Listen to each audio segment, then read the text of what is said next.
today, America's drug czar asked the United States to face a fact. Put simply, with the help of our doctors, we've become a country hooked on prescription pills. 80% of all the prescription painkillers taken in the world are taken by Americans, and that's in the world. The toll in 17 states and Washington, D.C., more people now die of prescription drug overdose than car accidents. Well, really what we're hearing from kids is these are household products. These are things they're getting from mom's medicine cabinet, a friend's medicine cabinet, and they believe very truly that it's a safer way to get high, which is a real falsehood. Why? How can you dissuade them of that notion right here? Well, clearly, when you abuse prescription drugs in the same way that you would have used illegal street drugs, they are every bit as dangerous and every bit as deadly as the street drugs. And every bit as addictive. Every bit as addictive given what the drug is, particularly prescription painkillers. 1 in 4 teens admit they've misused or abused some form of prescription drug at least once. That's a 33% increase over the last 5 years. What's even more shocking, almost 1 in 4 teens say their parents don't care as much if they're caught using prescription drugs compared to getting caught with illegal drugs. New Jersey has a heroin crisis. Young people using at such alarming rates, it's becoming a public health concern. The parents are buying coffins and burial plots. That's why Cass Foster and other moms and dads whose kids died from drug overdoses gladly welcome the new report from a special task force, an unflinching look at New Jersey's heroin and opiate addiction epidemic. Here we have the purest heroin in the entire country. And fortunately, we also have the cheapest heroin in the entire country. That upscale suburban community on the Jersey Shore, Ocean County, has suffered 107 overdose deaths this year alone, most of them from heroin, many of the victims 18 to 25-year-old middle-class kids.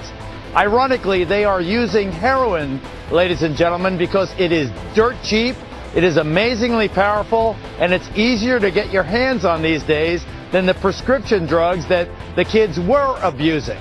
And those pills on the street, 20 bucks, 25 bucks, and I may have missed the first speech. You know what's cheaper than that? Heroin. Way cheaper than that.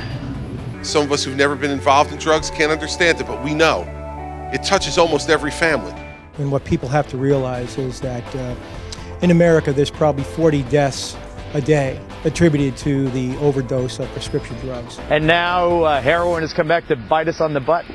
Well, Geraldo, what we have found is that the main reason that so many people are impacted by heroin in New Jersey is because they started using prescription drugs. And these prescription drugs became so accessible because most of our homes are full of medicine cabinets with these drugs.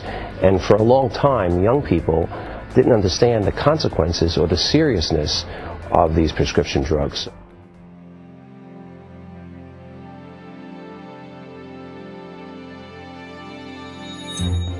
And in a way, you don't want to know because it's so scary. Ignorance is bliss. I mean, I think collectively we were just uninformed. Oh, mom's taking them or grandma's taking them, so, you know, it's okay to use them. Or it's like, you know, alcohol. Well, it's okay, you know, they see you drinking the alcohol.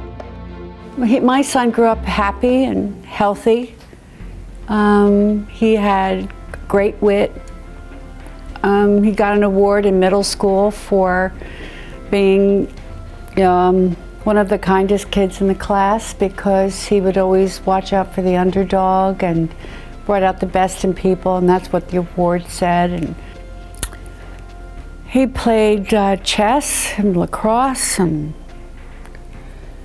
he basketball, and snowboarding, and you know, he had a very active, full, happy life until he broke his, he tore his rotary cuff, and then he got a prescription for Oxycontin, and then he got a 2-month refill. And he was in college, so we would, you know, visit him, and he seemed to be tired, but, you know, not. You would think that he was tired because of school. you just don't put a face to it that he's tired and a little cranky, little bags under his eyes, you know, his room was disheveled, and then we noticed that, you know, his friends were changing and he wasn't calling them back. He would blow us off, and, you know, and especially his sister, which was very, very unusual, and he was addicted. He was addicted, and he was buying them on the street, and after they were too expensive, they were about $20, $25 a pill. He was offered heroin, and heroin was cheap, $3 to $5 a hit, and he started snorting it, and then he would go back to the pills, and then what he could get the heroin, and then he OD'd. And we lost our battle, collectively as a family. We have perfect children. Our kids were great. Your son, my son too, Justin was, you know, I have 3 sons, Justin, my middle son, and he was amazing. He just, he was a star football player since he was in the 3rd grade. Loved it. He was looked up to his bigger brother, but was an inspiration to his younger brother. And, you know, it was always, you know, I mean, we're the family. We just went on vacations, and we did school, and we did homework, and we did football, and, you know, was the only kid out of all my kids that didn't mind, you know, going to Hebrew school and going to temple. It was great. He was happy with that and never complained. And everybody loved Justin. Unfortunately, got addicted, I think senior year of high school, to, I think that's where he first tried opioids. Prescription drug? From what he said, as when he entered into rehab, yeah, he said that he tried it as after he played football, and it wasn't due to an injury. It was recreationally. Where we lived, there was some other friends, and whose father was this and that, and they must have done it recreationally, from what he said. And he went off to college, and that's where we noticed. That's when all the changes started happening. Was when he entered college, and he went away, and I sent him away to a school that he could play football because he chose not to, and that's was kind of like the little beginning signs. And I think his parents, and as mothers especially, when you have that gut feeling that something is wrong, something is wrong. My son Patrick was a beautiful baby, a beautiful child, healthy, happy, premature by about a month, and was the joy of our lives. He was an interesting child. He loved nature, anything nature, frogs, fish, fishing, playing with worms, lizards, anything, all through his childhood. Struggled a little bit at school, but was a very happy child, sang, was in all the plays, played the sports that he could play. Our house was growing with animals coming out of it from every door and window. And he got in with a group of kids at school, and initially they were nice young people, but it developed into people that are friends that we didn't really feel were good for him. Well, my daughter Laura, great kid, you know, all the best. And I always say sometimes behind the most beautiful doors, and it's not the dirty little secret that you just see them curled up in a ball with a box. You know, they're functioning human beings for a long time before you even know anything.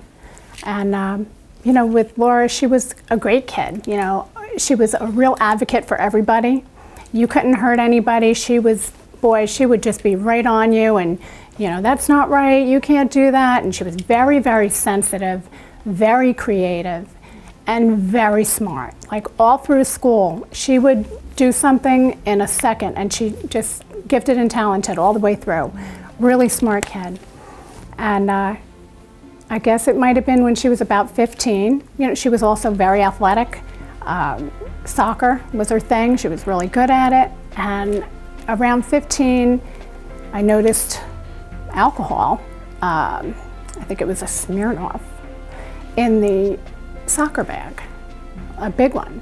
And I was like, whoa. And I said, right away, what is this? What are you doing? I went to get the dirty clothes out, and she blamed it on one of the friends. Oh, the friend, and she was afraid her mom would see it, and of course, you don't know what to believe. You don't want to believe it, but there it is, and we're not stupid, so I'm thinking, whoa. And that was kind of a big light for me. After that, really nothing like that happened, but then there was pot. And in school, I guess it was maybe 11th or 12th grade, I got a phone call. And apparently she and a friend were in the car smoking pot. So that's when it kind of started. Okay, now we're gonna have the interventions, we all go into school, we're talking to the principal, we're talking to the substance abuse counselor, we're trying to get a plan here, But not everybody is always on board with it in your family. And, there was a little bit of friction back and forth. And of course, there's a lot of denial because at that point, you're just plain uninformed. You're uninformed. You don't have enough information to really know what to do or research it. And you're getting conflicting things. And so, I paid attention, but I didn't pay enough attention. It took a very long time, but she's home with us and she's good. She's really good. She's in recovery, 18 months now. It's in the news, it's everywhere, it's in your town. And people have to realize that it can happen to them. It can. Because it happened to us, and parents don't think it's going to happen to them. No. Our children didn't think it was going to happen to them. The community, everybody just kind of sweeps things under the rug, and it can and it does. It happened to us. It does.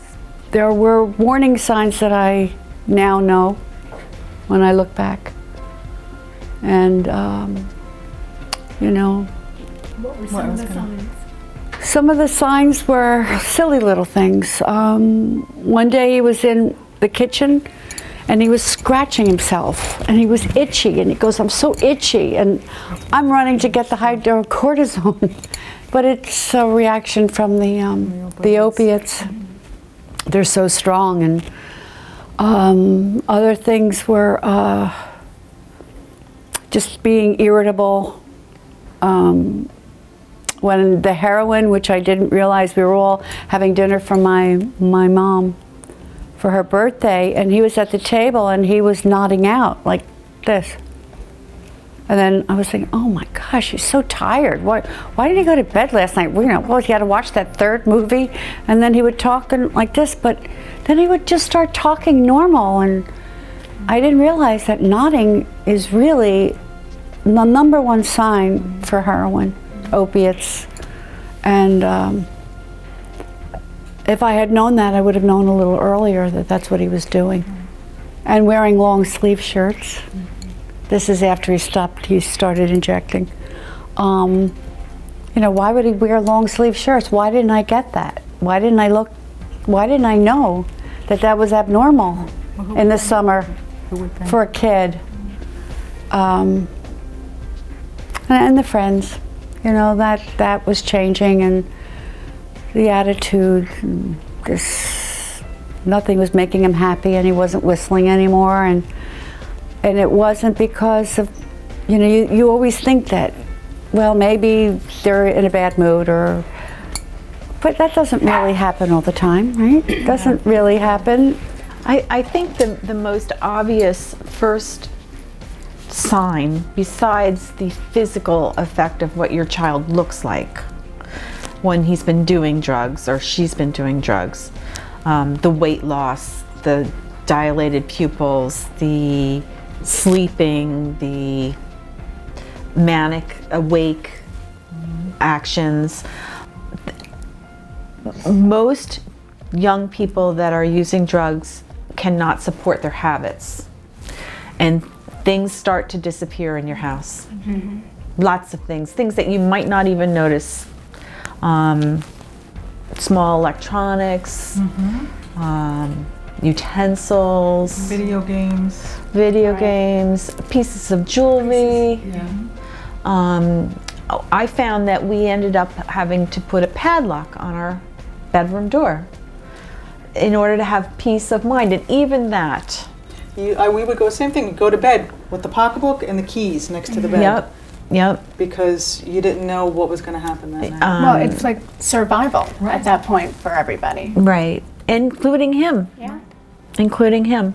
So if you notice things disappearing from your house, don't think you're crazy.